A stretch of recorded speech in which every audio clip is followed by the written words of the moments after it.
Thank you for watching. Make sure you subscribe to the channel and click that notify button, and you'll never miss a video again. Deep thoughts? Now, Rob Van Dam did an interview today, and he talked a lot about Chris Bey.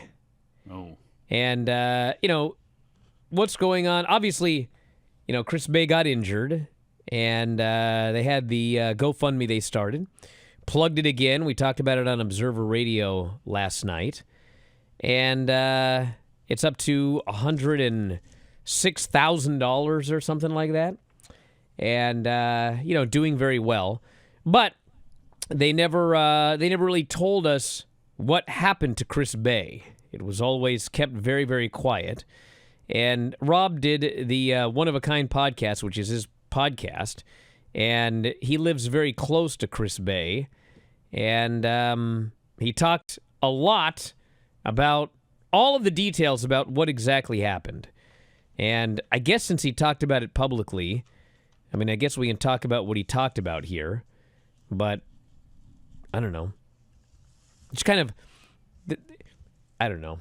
It's a melancholy way to start the show, but... Well, it's like, nobody was talking about it. And then all of a sudden, Rob Van Dam comes out and talks about everything. And it's almost like, well, maybe Chris Bey should have been the one to talk about it. But, what's done is done. You know what I'm saying? It's out. And it seems to be, some positive news. So, essentially, I guess I'll just talk about what he said. He said, Chris Bey happens to live very close to us.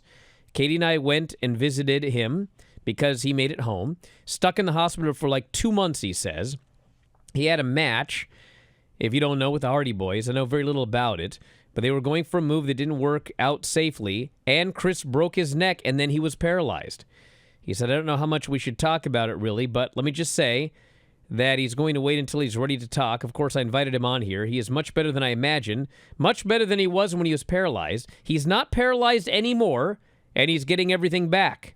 He's going to make a comeback to a full comeback. I'm sure of it, but it's going to be a long journey, and we'll probably check in with him a lot because, like I said, he lives really close. So hopefully that's all accurate. Yeah. That would certainly be very, very good news. But if you, still want to help, obviously, Dave and I talked a lot about this last night, and, I think everyone's in agreement that if you get injured in a match, the company should take care of all of that, and they obviously should. But I don't have a problem with companies promoting GoFundMes because the GoFundMe is more than just taking care of the hospital stay and everything like that. 2 months in the hospital, that's going to be a very, very very, very expensive deal. I have a family member who was in the hospital about 2 weeks ago for 3 days. And obviously insurance is going to pay for a fair amount of this. But, 3 days in the hospital was $50,000. It's a lot of money.